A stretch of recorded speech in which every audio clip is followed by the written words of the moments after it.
نو دا کلمه وایا علی بمسلمان تا نو ډیر خوشالو سرا جنت تا بروان تا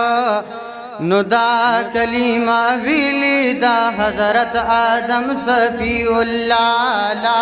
الہ. السلام علیکم ورحمت الله وبرکاته. ملګرو څنګه چې تاسو ته پته را چې د نحله ویلفیر ارګنایزیشن د طرفه د افطارۍ چې کوم پروګرام دی دا بیا اختتام شوی دی. نن نهمه روژه ده او چونکې موږ چې راتلو نو ملګري هم را سره وو خو ورسره چې څونه ماشومان نو ټول په یو ځای باندې خفه کېدل چې موږ به هم ځان سره بوځې او موږ به هم تاسو سره په دغه کار خیر کې چې کوم دی شاملېږو. دا شمید ایمان دی صدیق عمر یہ یار دے عثمان علی ولی اللہ لا الہ الا اللہ لا. نو زموږ ټیم چې کوم دی د وخت کې د ګاډي نه راکوز شو او اوس چې کوم دی سمو د روژه ماتي دپاره شوق سره ذکر وکړئ لا الہ الا اللہ لا په میدان کې د محشر امجد لګیا دی د وخت کې فارسل ډاکوي او هارون رشید ورسره هم لګیا دی او ورسره جهاد چې کم دی نو د اوبو او د دسترخوان د سیټینګ تنظیم چې کم دی نو د هغه په ذمه دی هغه ورسره ترتیب سیټ کوي. نوخي اوګست جبرائیل میکائیل وړاندې رستو دی لشکر محمد راغې د یاسین د شان سوکم تعریفا خلق حسنا مور محمد راغې یا مبارک مشی بیا ګناهګارانو شفرسلو دپاره څه ملګري داسې وي دی کې چې هغوی موږ سره ایثار هم شي د مخه مو کې او څه ملګري داسې وي چې هغوی باندې ناوخته وي.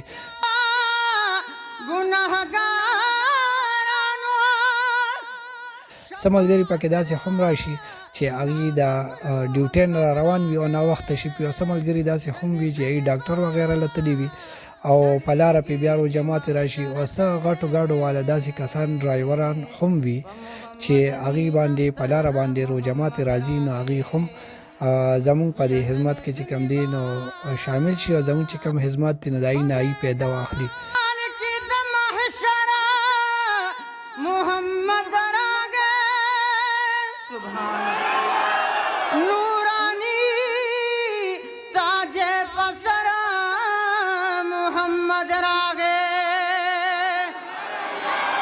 نوخی اوگست جبرائیل میکائیل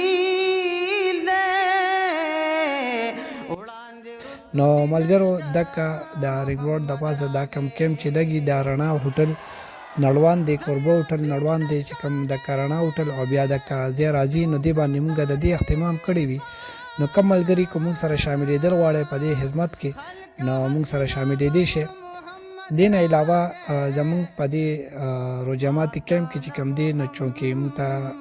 سره وسایل هم کم وي نو موږ په لږه سطح باندې د ډېر څیز د اهتمام کولو کوشش کړی دی او زمون مین مقصد هم دا وي چې موږ په دې کې شامل شو. تاسو دا لیدی شئ دکه چې کوم دی دا زموږ کیمرامین دی څونه د ویډیوز وغیره چې تاسو ته راځي دکه زموږ چوټی کیمرامین دی دا چې څونه براډکاسټ چلیږي نو دا د برکت دی. وملائکته یصلون علی النبی یا ایها الذین آمنوا. ملګرو دا زموږ نننی افطاري پروګرام هیله لرم چې تاسو ډېر زیات خوښ شوي په خپلو خصوصي دعاګانو کې د رمضان په دعاګانو کې په تهجدو کې او په نور عباداتو کې خصوصي موږ ته دعاګانې کوئ چې الله تعالی موږ سره ستاسو کامیاب کړي. هر څه سره موږ له راکړي اجازت په لوی الله مسپارم د الله په امان.